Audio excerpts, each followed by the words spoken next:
You're about to see a fascinating conversation I had with Dave Ramsey where we talk about how he makes money, the advantages of in-person versus remote, a project that he lost millions of dollars on that I think has underlying lessons that any business owner can take from them, and finally, 5 stages of scaling all entrepreneurs go through. I think you're going to love it. Enjoy. Welcome, everyone, to the game. I'm here with Dave Ramsey, the man, the myth, the legend. Honor to be back with you, my friend. I'm so excited with everything that's happening with you guys. You're blowing up, man. I'm proud to watch you. It's great. Well, thank you. We're trying to follow in the Ramsey footsteps. There's so much stuff that I had written down and prepared for today, and I doubt we'll get to all of it. But if you could walk me through, just kind of lay of the land in terms of Ramsey Solutions as the business exists today, because I think it'll be helpful for the audience to give context. Yeah, what ended up happening with us was we classic entrepreneurs.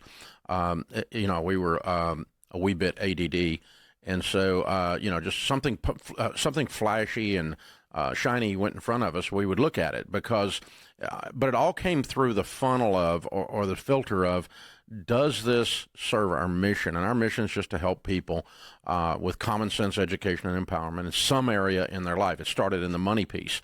And so when I first started, I was doing I was working for free at a talk radio station, doing a little talk radio show on the local station. And I printed a little book, started selling it out of the trunk of my car. So publishing was born, right? Then we did an event at the local Ramada Inn. So live events were born.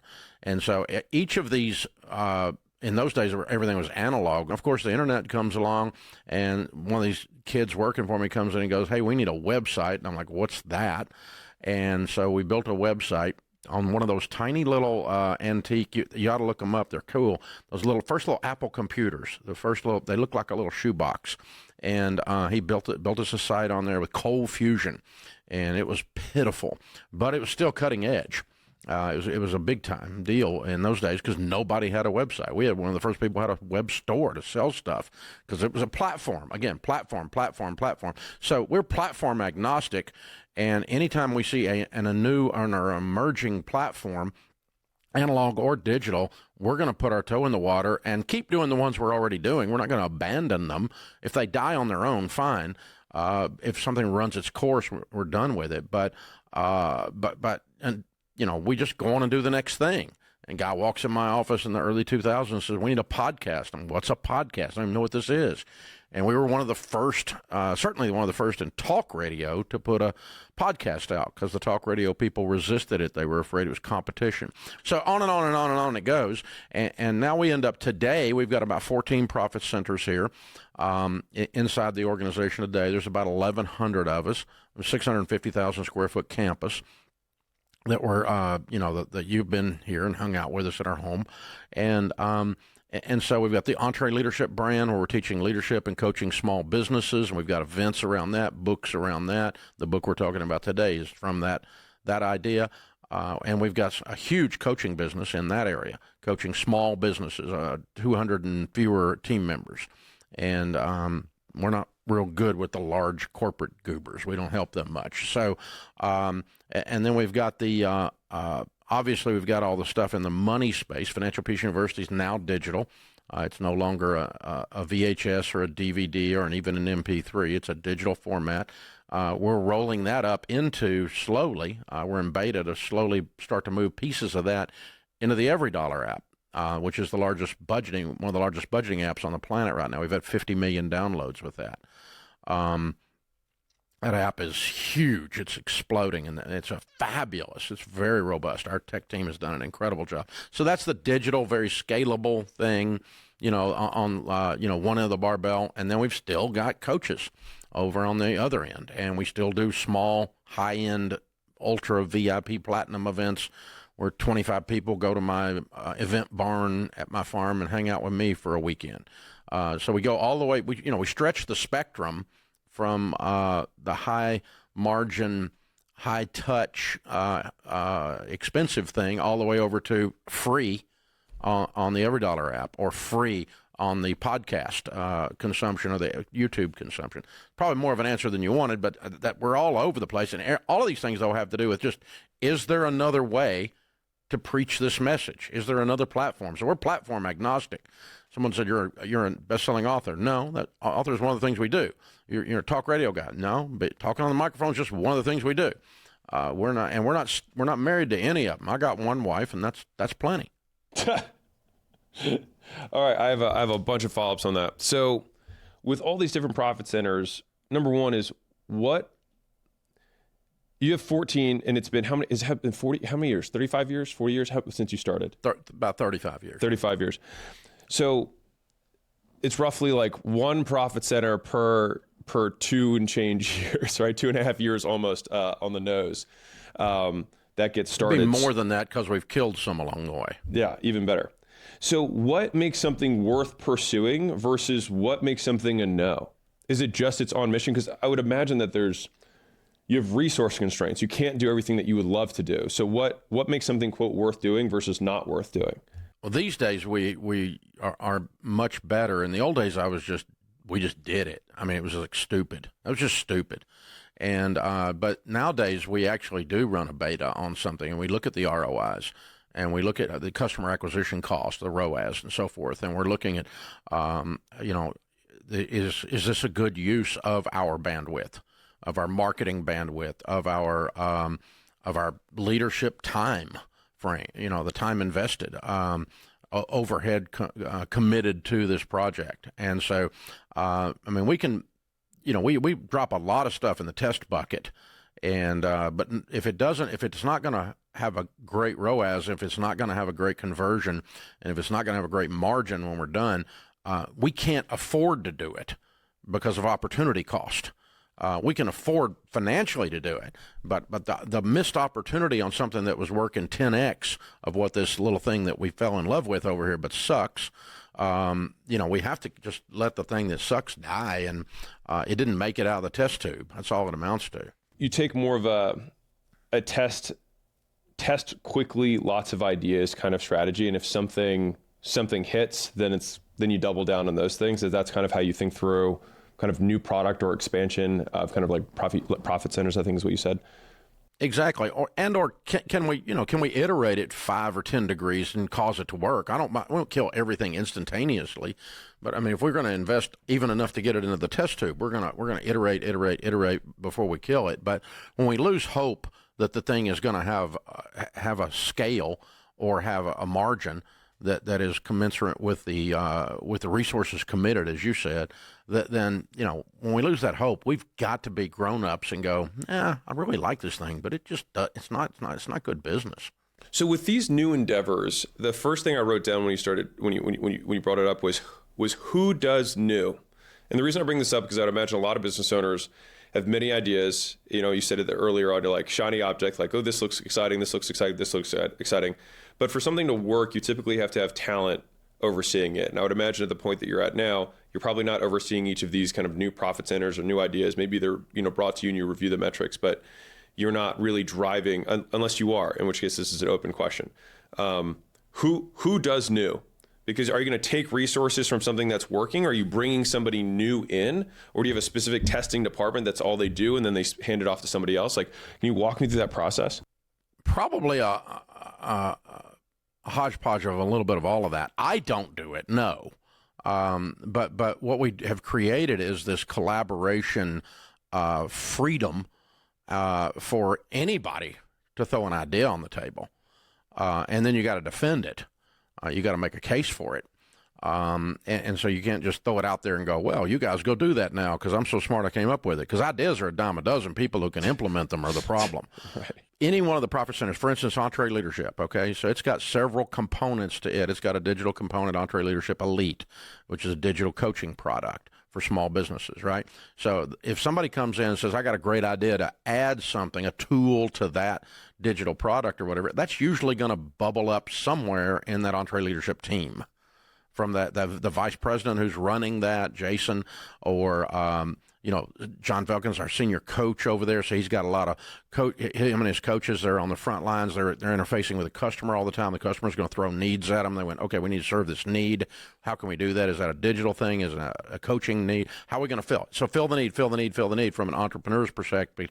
But what we do is we give a lot of power to the vice president of that particular business unit. Or sub-business unit to bubble things up. And then on top of that, if somebody's in another whole area, they're more than welcome to pull the pin on a grenade and throw it over in another area and go, hey, guys, I got a great idea over here. I want to blow some stuff up. And so, but again, you've got to defend that, and then you've got to defend the resource usage to take it forward, to take it past gleaming idea that I had while I was on the running trail this morning, which you get a new idea every freaking morning if you're doing this. It's just, and 90% of them suck when they actually come in, but when they're on the running trail, they're all great, before they see the light of day in the actual business climate. So anyway, I'm convinced that, everything Ramsey has done has been on about 10% of our ideas. 90% of them, when they made the light of day, sucked. And some of them really sucked bad, but, you don't know that sometimes till you get in there swinging. So all that to say, it's bubbling up. Occasionally, we'll have something that doesn't have a home, and we have a special projects win team that is an incubator. It's a shark tank, if you will, for ideas that they can jump in. And so you've got some senior leaders representing several of the disciplines that sit in there. And special projects works on two things: an area's got the flu, and it's, we're not meeting budget, we're not hitting our revenue goals, and it's a good sized thing, and it's a problem. I sit in that work team. That's one of the things I sit on. It's one of the work groups I sit in, because I'm entrepreneurial and I love working on broken things. And we'll take a baby thing in there that doesn't have a home, an orphan, and put it in NICU in there, and let's get it nourished. Let's see if we can get it moving, and see if it can survive. If we can get the thing to where it's past beta and it's actually, the business is actually got some social proof, we'll make it a new profit center. Or we'll drop it into one of the existing ones, even though the idea didn't come from them, and go, look, this fits over here the best, so we're going to drop it with you guys, and we'll send a leader when we send it over there. We'll put a new leader on it, and then start to staff it out.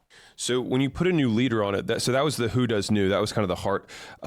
So when you put a new leader on, is that you typically pull like a junior, like if your VP is head of a division, you pull somebody who's kind of one of their right hand, they get the opportunity from a career pathing perspective that they can run this new thing? Or like, how do you think through bringing those leaders in? Are you mostly, I would just love to know, how do you think through that part?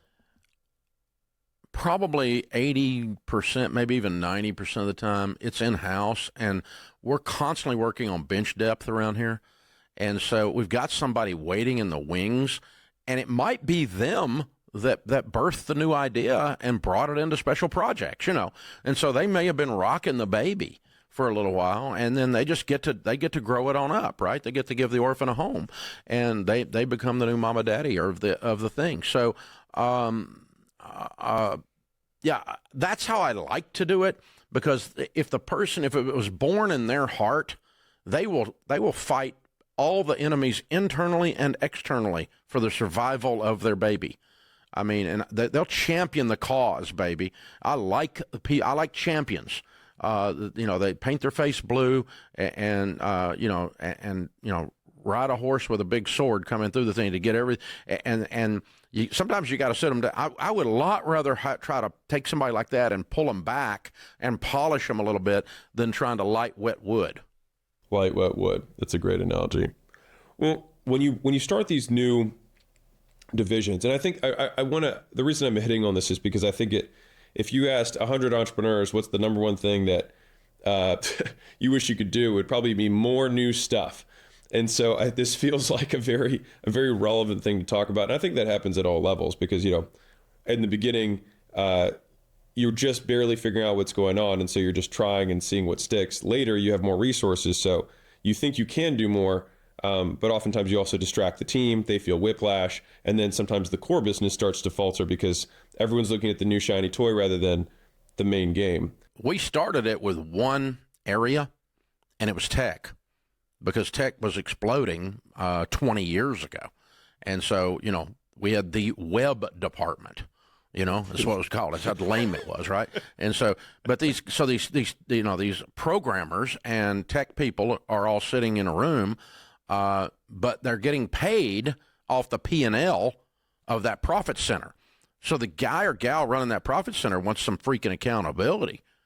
But instead, we had them just over here. They were on their own little island, and we had to break that up. And that's when we busted it. It was about 20 years ago. We went to this matrix approach. Well, this is a great segue. So with each of these VPs, I would imagine these are among the most valuable people in the business, right? Because they're fundamentally running a business unit. Yeah, they got literally a P&L. And they literally get paid off the bottom. They get billed for portions of the overhead, the rent for the building in their area, as if they were a standalone business, so to speak. So we're job costing, if you want to use accounting terms, and then they get paid off that bottom line. So if their bottom line goes zoom zoom, their personal income goes zoom zoom. I want them to be very wealthy because that means they made me a lot of money, and so I love it. And and we want everybody in the building doing that. Also, though, we have a high respect for the C-suite. We have a high respect for that senior marketer and the value that they bring, not just the entrepreneur running the vice president's role. Or again, a senior VP sitting some of those, and even some executives, some of our operating board members sit in some of those seats. But that's how it all rolls up under a business unit. And then the C-suite, I imagine, gets kind of compensated from the company overall. Yeah, because what I've got is our operating board is half C-suite and half business units. And so what we've got to have is we've got to have this, we have to have an accounting system and a budgeting system that serves the business units and notifies the rest of us how the business unit's performing. And so it's not really optional. You've got to do that. And if you're a bootstrapped entrepreneur that came out of sales or marketing, you might not know how to do all that accounting stuff. And so I got to roll some accounting support up under you to make sure that you get to keep doing the stuff you're good at, but we also actually want to count the beans and pay make payroll sure there are and, some. Pay taxes. Yeah, this stay open, stay out all of jail, all the good stuff. I get this question a lot, so I'm curious your take on it. Equity packages, stock shares, anything like that, or is it all pure based on bottom line profit? Is that the kind of the performance compensation component of the leadership that you bring in for either business units or C-suite?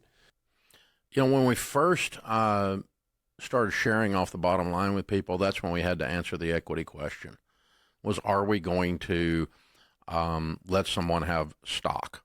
Okay, so our end game, we decided a long time ago, end game is not going public. End game is perpetual operation generationally. And so it's what Simon Sinek calls the infinite game. Okay. So we don't have an exit to an IPO planned.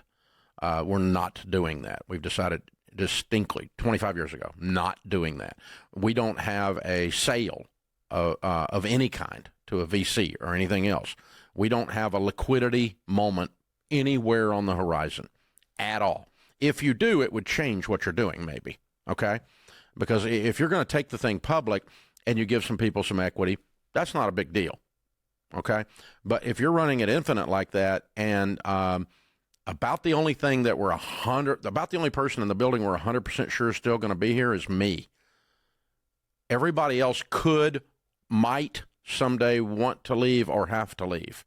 And so, and I didn't want that. I wanted everybody to stay forever because I love our people. And there's some of my best friends are my leaders here we do stuff socially with our wives and husbands and everything else. I love them. I've got high respect for them as human beings, as their spiritual character, everything. But still, I have over all these years found that sometimes people leave and I cry a little, but I cry a lot if they took stock with them.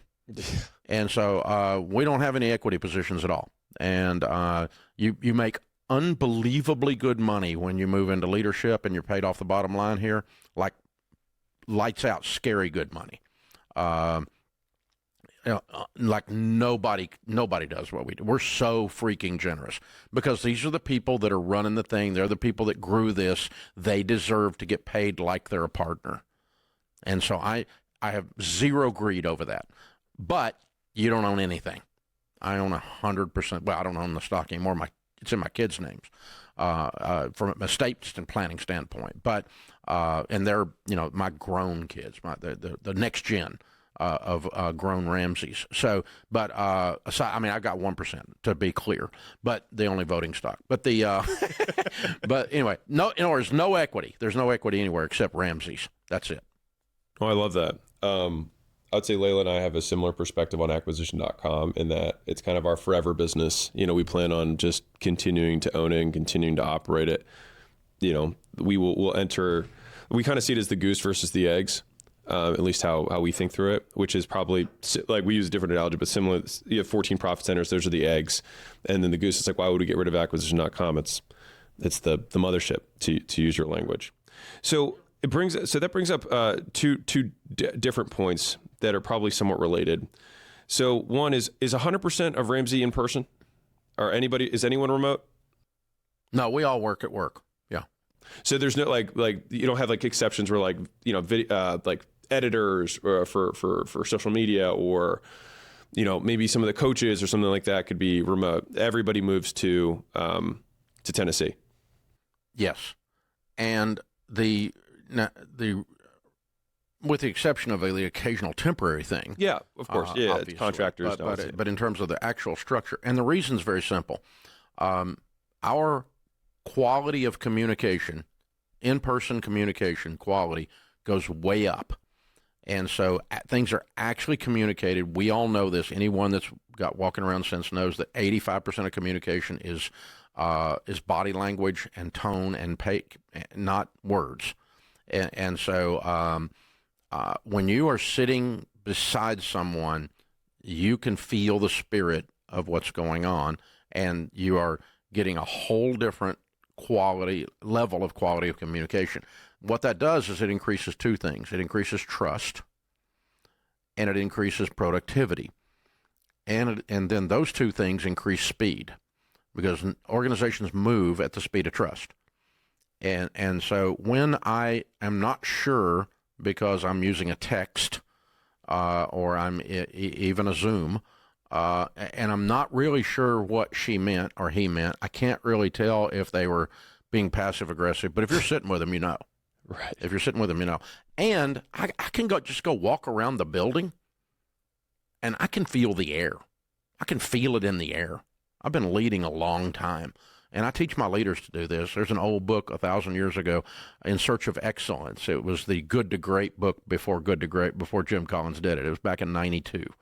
And, they studied great companies. And one of the things the managers did, they did management by walking around. Just walk the floor of the plant if you're in manufacturing and feel the vibe of the workers, feel the speed, feel the energy in the air. Look for chaos. Look for dirt and filth versus organization. And I walk through, I smell food inside of our building. No, that's not cool. We have a cafeteria. You don't eat at your desk. Leave your salmon somewhere else. Nobody wants to smell that crap, right? And so, they're just little stuff. But you just walk through, and you can kind of tell. I walk past people. They're on a coaching call, on a Zoom call with somebody. And I just pop my head in there. Smile, wave, and disrupt the whole call, and then leave. Spread hate and dissension, right? So that kind of thing creates a cultural level of trust and productivity. I call them drive-by communications. I can walk past, and I read through the weekly reports, and so-and-so's mother's got cancer, and I walk past, just touch them on the shoulder and say, hey, man, I'm praying for your mom. Sorry about that. 6-8 second interaction that does not occur if they're remote. I think you might like this. I think it was either Uber or Airbnb. Someone can correct me in the comments, but they did a research study because I think they were trying to prove, or at least definitively know, whether in-person versus remote, which one is better, et cetera. And they found an it depends answer, which is, and I talk about this because obviously we're in person. We have a big headquarters here in Vegas.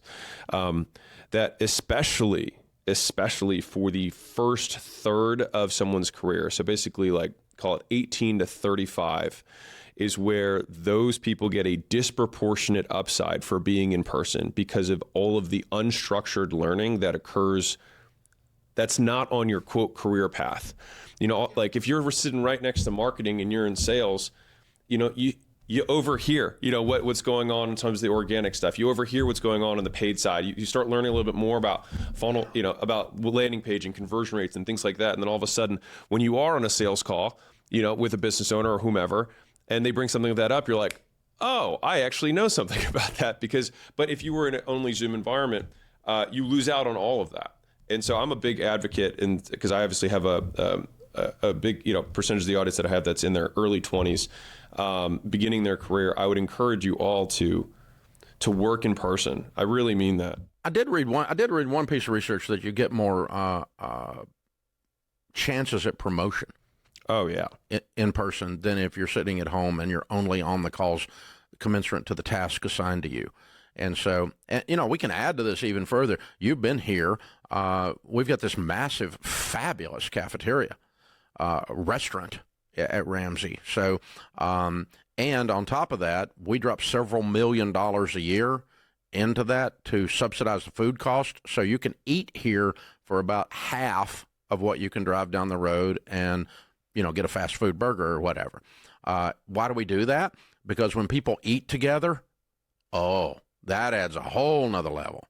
When you break bread with someone else, it changes everything. And so what happens is people that don't work together end up eating together, and what you're talking about occurs. They learn from each other. They, they talk about stuff they're working on. Sometimes they just talk about personal stuff, but then the next time an issue comes up, they trust that person because they've actually developed a bit of a relationship with them. I look over in our tech guys, and we got a bunch of techies in here, a bunch of programmers and stuff, and they're all over there huddled around some table playing some weird board game thing that I don't even know how it works, and that only programmers would play, right? And or some weird card game, Dungeons and Dragons type stuff or whatever. I don't know. But they're having a blast, and they're playing together and eating together. And that changes the whole vibe of the deal. I will tell you that if you just are only concerned about a task, and that's it, a simple tactical do this thing, that's fine for remote. But our stuff is always, 100% of the time, we want more out of the interaction than the simple task being accomplished. And that's why we've stood firm on this. And we've lost some people to that. They want to go work and have work-life balance, or whatever they call it, and so that they can work from home. But what that actually means is I'm not planning to work 8 hours. Right. Because if you're working 8 hours at home, you're not talking and interacting with your family. So I don't know how you added hours to your family unless you're cheating the company. And so I don't understand it, but I'm not mad about it. It's just why we've decided to do it. And then, but some people jet, and we've lost some good people over that. And so we've had a lot of discussions about it here, but we're pretty firm on that. There's a couple dovetails that I'll hit on that. So one is, you talked earlier about bench depth, and I would imagine that one of the best ways to build the bench depth is having more people cross-functionally learning in person from other leaders at cafeteria, at the water break area, and what have you. You also spoke about trust. The speed of the company is based on the speed of trust, and I 100% agree. And I think that translates into faster decision making. And so I'm a big believer in the speed of decisions is the speed of the company, which can only be based on the trust that people have. If you have to double check every single thing, then all of a sudden an approval process has to get put in place, and then bureaucracy kills everything. Well, and it interferes with delegation. The essence of delegation is trust. And so when I can let something bubble up from the bottom, it's because I trust the people.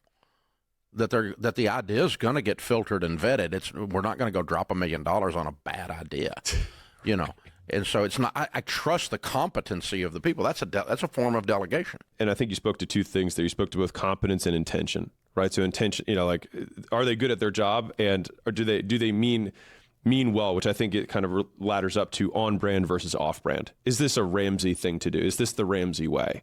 Yeah.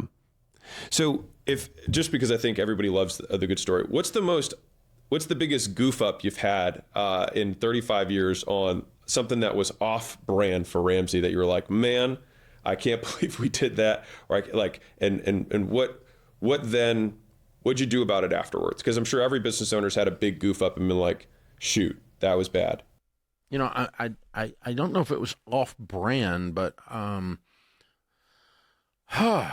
I I think one of the most expensive things we ever did was that we got about several millions of dollars into the building of a debit card. Oh, okay. A Ramsey debit card it wasn't off brand; it was right on brand. But it was one of those things we didn't know what we didn't know: banking regulations and so forth. So we're looking for a click and mortar bank to park the thing in, because we're not in the banking business. We're certainly not going to open a bank. Good Lord, no. That would be, there's no way. But there's tremendous revenue potential in the transaction fees. And so we're looking at the Ramsey debit card, and it's something that we could promote. We could brand it. It had a nice little gazelle on it, had a nice little R on it, that kind of stuff. And we screwed around. That thing was born in Special Projects Committee. It was a baby. It was an orphan, and we brought it. That's a deal. We brought in an outside guy that knew the banking world, and he's still with us today. He works in another area. He was a brilliant guy, really smart. And I never want to lose the guy. But we got down into that thing, and it, of course, it has to survive through the pandemic, and that slowed everything down, shut everything down for a while. I had to put it on the shelf, get it off the shelf and dust it off. Okay, get it going again, get the beta picked back up, get the alpha picked up first, and get the beta picked up. And I think we were at about 10,000 people in beta. Okay. And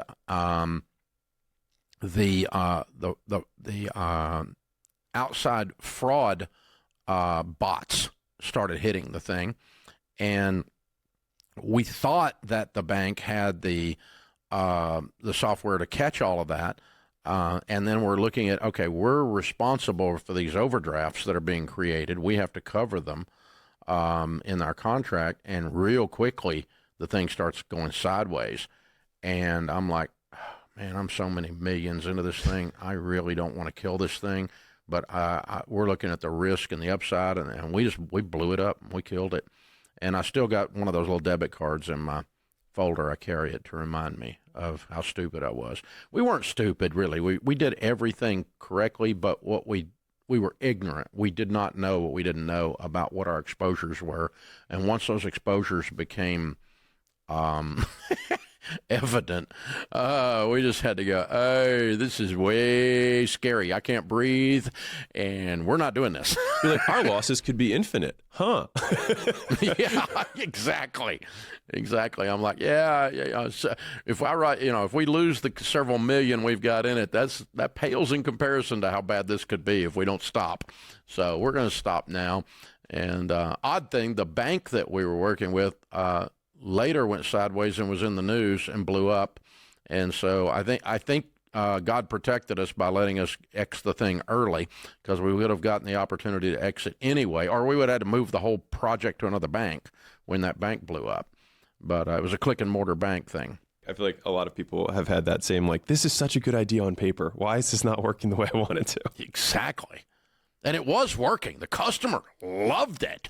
We would have been able to track their expenses and give them report and feedback. The data we could have reverse furnished back to the customer was going to be, oh man, it was going to be beautiful. Oh yeah, I mean, I see it. It's compelling. and we had written so many of the APIs and so much of the tie-ins, to get all that stuff. We're running it on every dollar in the beta, but yeah, it got hairy. Well, let me pivot from something from the super tactical of that to zooming all the way out. So a lot of entrepreneurs, myself included, you start to build a lot of wealth, and then there's also the biggest percentage of your wealth sits inside of the enterprise that you run, right? And so, how do you think about family office? Like, you start getting this money, right, that comes into the business, or comes out of the business, excuse me. Do you have any kind of mental framework that you work through in terms of percentage reallocation to new investments within the overarching structure? And where this gets more tactical from me to you is, Layla and I have run almost everything inside of acquisition.com. And that means, like, we own buildings, we own apartment complexes, all that stuff. It still sits in acquisition.com. Obviously, there's entity structures and things like that. But in terms of the team that helps run it, because acquisition.com primarily is an investment. It started as a family office, but it spun up these other profit centers, to use your language, over time. And so I'm curious, do you completely separate church and state to use that language in terms of Ramsey personal versus Can you just walk me through how you think through that? No, we have done all other investing outside of Ramsey Solutions and in separate legal entities as well for risk management purposes. That's simple. And also for estate planning purposes. So, for instance, the campus that you were on is it's probably a $600 million asset, roughly, something like that. Maybe seven. You own in cash. Yeah. I just wanted the audience to know. Sorry. Go ahead.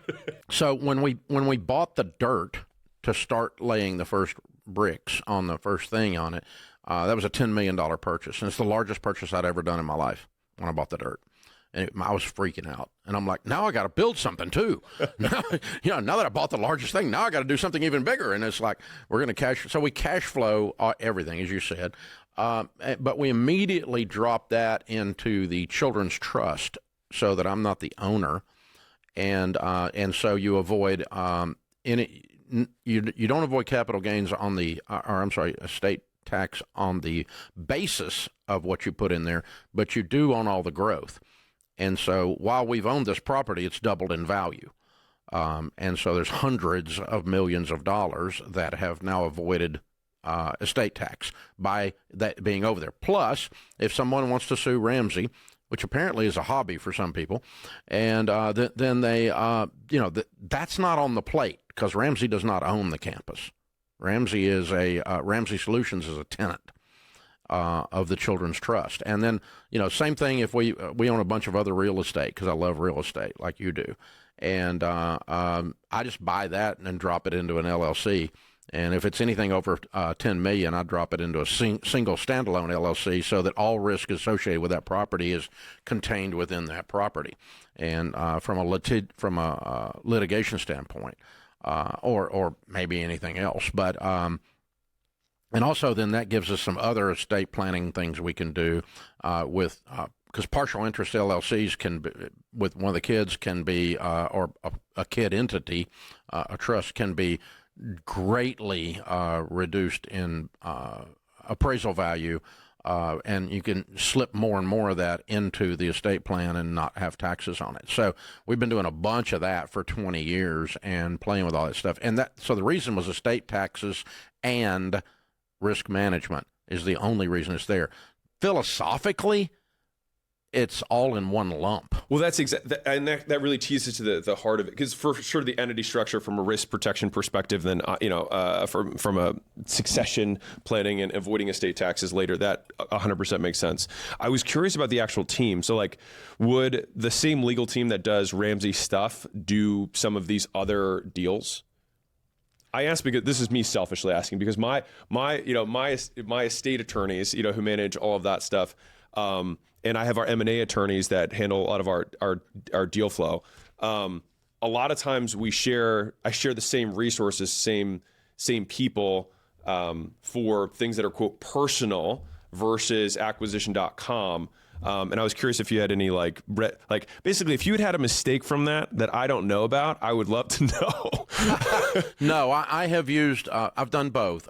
So all accounting for the whole thing is in-house. Ramsey accounting team does it. Okay, taxes have been outsourced forever anyway. Estate planning has been outsourced forever. Nuanced litigation has been outsourced forever. But a little thing, if I need somebody to look over a lease or verify that we wrote the LOI up, if we're doing I bought a piece of property this week, and or I've got it on LOI, I don't have it contracted. So Well, my real estate team, which does not work for Ramsey, walk down the hall. They do sit here, but they don't work technically for Ramsey. Okay. Do they walk down the hall and run it past the general counsel, somebody at the general counsel on the legal team? Probably, yeah. But minor stuff. But pretty quickly, if anything gets, like if we're rezoning a piece of property, my legal team here doesn't know how to do that. That's going to be an outsourced guy. I'm going to bring in a zoning attorney that knows what the flip they're doing and knows everybody at the county that can walk it through, because my guys would be stumbling around not knowing what they're doing down there. General counsel would be. Man, that was super helpful for those of you who are further along in the path. Like some of this stuff that we're talking about with asset protection and entity structure, although it's something that I don't wake up every day and be like, man, I can't wait to learn about asset protection. Right? But it's Yeah. I did not anticipate when I was 64 years old that I would own zero. I don't even own my cars. I don't own anything. Everything is in an LLC, and my wife holds the LLCs. I actually am a very poor individual. We built this, again, we referred to it several times, but we love our campus, and I'm proud of this property. We've done a good job with it. But we're sitting on the interstate, two six-story buildings with big, huge Ramsey Solutions signs on them. And I thought, because I'm a real estate guy, I thought, okay, traffic count, that's branding. People going up the interstate, they see Ramsey and they stop in and watch the show here because it's on the glass and it's all this customer interaction. And it was like, the stuff we're teaching is working for us. So it's proof text for the customer, right? And so it's branding and it's all positive, positive, positive. I had no idea that when you did something like build this building and put it on the interstate, that you basically should have put right under the sign the words "sue me" or nice bullseye, right? Bullseye, a little bullseye, yeah. Because I think some people got from that this is now a target-rich environment, and then we've had to spend some money convincing them otherwise, because I don't do well with this kind of stuff. I really don't negotiate. I'm going to pound you into dirt. And I've got some of them that are 6 and 7 years now that have been sitting in court, and I'm not going to quit. I'm going to destroy them because I cannot stand the thievery that represents. I can't stand a thief. I love this so much. I could talk probably another hour on this, but I'm going to pivot for the sake of the audience. Can you walk me through the 6 stages of scaling that you talk about in your book? Well, we came up with what we're looking for, because the best-selling book we've ever done and the probably the most known thing in the entire Ramsey brand has been the Baby Steps, and that was the Total Money Makeover book, 12 million copies now. And what we discovered from that, teaching people the 7 baby steps, this is what you do if you want to go from broke to wealthy, is that when people have a clear path, it gives them hope. And they don't have paralysis of the analysis, and they don't have, if you have a clear map to get to Florida, your anxiety goes down if you're on the way to Florida, and if you need a clear path. And so I didn't have a clear path running a business, and so I'm kind of making it up as I go, and I got a lot of bumps and scars and bruises, and I went slower than I should have because I didn't know what the next step was. So as we've coached ourselves now through 30-plus years and about 10,000 small businesses, we're observing that businesses go through 5 stages. It starts with a treadmill stage. When you're by yourself, you're a solopreneur. All revenue is based on you. All production is based on you. You don't even really own a business. You just own your job, because if you don't work, nothing happens. And so you come home from work and you flop down on the couch. I would when I was at that stage. And Sharon would say, "What'd you do today?" "I don't know, but I did a lot of it and I'm exhausted." And so you just run. And if it's to be, it's up to me is not a motto, but it is the motto. And so, man, you get her done. And that is fun. It's invigorating. It's a fun time. You still believe this business thing is going to be easy because you're naive at that stage. But it's not sustainable. You don't meet 10-year treadmill operators, because you run out of breath. It's too hard if you just own your own job. They end up closing, going to work for somebody, or they end up growing the business. So what do you do to grow? Well, each of these stages, we figured out there's some things you do to level up. On that one, it's pretty simple, time management. You got to do what our friend Berger at eMyth says, and that is to work on the business, not just in the business. So you've got to allocate blocks of time. You got to start blocking time. And say, all right, I got to work. I got to start thinking about something other than freaking Friday, and pay. And the second thing is I got to learn how to hire people, and I got to bring on my first folks. and I can delegate to them so that someone is creating production and someone is creating revenue, both. That is not just me. So that if I'm hurt or I'm on vacation or one of my kids is sick and I need to attend to them, the whole thing doesn't stop. And when you do that, you level up. Get your first hire. You start a little bit of baby delegation here, and you get some good time management. You go to the trailblazer stage. The trailblazer is just chaotic. It's crazy. I mean, you're trying to herd cats. You got 10, 15 people, and they're running in 16 directions. Nobody knows what nobody's doing, but we're doing a whole lot of it. And communication is really fun, and there's a lot of passion and a lot of zeal. It's a good stage. I love the trailblazer stage. But again, it's eventually, it's so frenetic that eventually you start to go, I really want to get a little bit more sophisticated than this because this is killing me. And so how do you do that? Well, you start actually doing some planning, which is a whole new idea for the tactical person like me, because when in doubt, I bust something in the nose, right? When in doubt, I'm going to run into the wall. Let's go do something. Not if I run into it enough times, it'll fall over. And I just start, I got to stop being so tactical. I got to start thinking about long term. I got to start really developing my first layer of leadership inside my team. That takes you up to the Pathfinder stage, or that's Pathfinder, up to Trailblazer stage. Trailblazer stage is the middle stage of the 5. I skipped one. And Trailblazer stage is the middle stage of the 5. This is where where I first started hearing about strategic thought. I'm so straight commission sales guy mentality, tactical guy, that when someone said we need strategic thought, that sounded like corporate America, and I went, no, you just ought to go get your work done. And so, but then I started hiring some guys and gals that had MBAs, and they started, I think 100% of the MBA programs teach strategic thought as a primary thing. And so they started teaching me the value of strategic thought. They're like, look, you don't have to run into the wall. If you turn right and then turn left, you go around the wall. It's a lot less energy. You burn less calories. I'm like, how'd you know that? Well, I got above it. I had a 30,000-foot view. I wasn't just looking at the day-to-day, the moment-to-moment. Thank God it's Friday. Oh, God, it's Monday. And so we blow past that, and we start actually doing strategic thought. So my MBAs that I hired and other people taught me strategic thought. I didn't know it. And I always laugh and say I taught them how to work. So, so we did that. And then you move to Pathfinder as the 5th, and that's where it's really sweet. Man, you're bailing money now. Everything, you got your systems in place, the processes in place, planning is in place. What revenue level would you say this is around? I'm sorry? What revenue levels would you say? Like treadmill is like 0 to $1 million. We tried to attribute it to that, and we could do that with our journey, but we really couldn't. It changes from industry to industry. So if I'm dealing with a guy that's got one heating and air truck and he's doing HVAC, when he gets to 20 trucks and 70 employees, is he there? No, he could still be, he wouldn't be treadmill, but that doesn't necessarily mean he's Pathfinder versus Trailblazer, right? So because he could still be doing some of the dumb stuff 3 layers below what it looks like he should be doing. And that was me. That's what I did.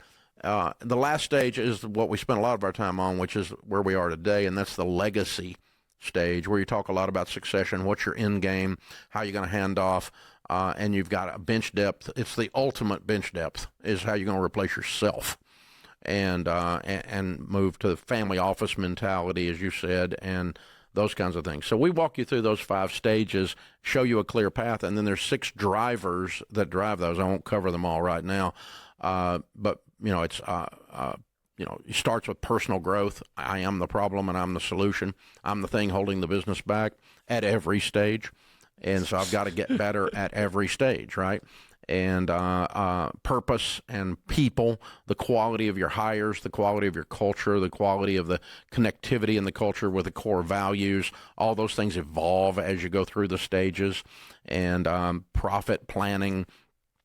And then you just cycle back through those 6 drivers. We think we've been through the 6 drivers at Ramsey probably somewhere 10 to 15 times while we went through the 5 stages, because they change as you, it's like you read a great book, and then 4 years later you read it again, and you're a different person, so you see different things. And so you change as you go through. But that clear path between the 6 drivers working to get through the 5 stages has set a bunch of our folks, our clients, our customers free. So we decided to put it into a book, and that's what Building a Business Your Love is.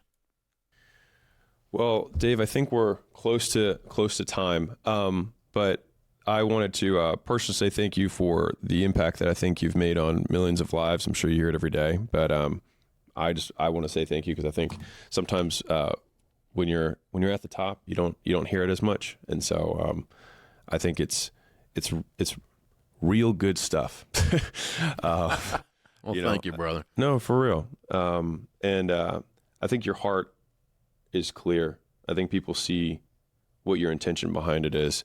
I mean, the man owns a $600 million campus in cash. He doesn't need your money. It's nice, right? but he doesn't need it. And I think it's really cool what you've done. I would love to talk for another hour on even like going from personal finance to, the entrepreneurship brand. But I know our time is limited. So anyways, I want to say thank you again for coming on the game. And I'm sure, my audience will definitely have a couple moments of PTSD hearing some of the stories we went over, and maybe hopefully avoid future PTSD by taking a right and then a left. Very cool. Well, thank you for having me. Let's do it again. Yeah, no, awesome. Thank you. Hey, if you enjoyed this conversation, this is actually a second long-form conversation I've had with Dave. I had one, I think 2 years ago. It's one of the top videos on the channel that people seem to love. And so if you like this, you'll love that.